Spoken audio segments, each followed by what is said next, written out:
To turn the boiler on permanently, flick the switch to the left to 1.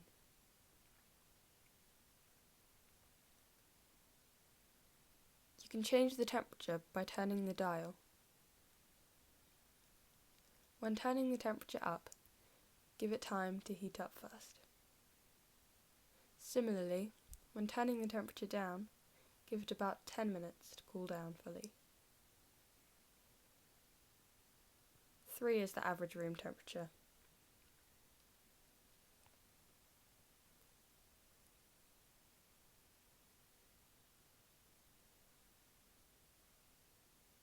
If you want to turn the boiler off completely, flick the small switch to the right to 0.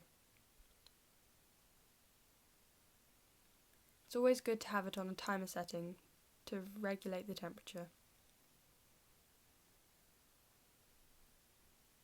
You know it's on timer when the white switch is in the middle. Here is an analog clock. Right now it's about 5 o'clock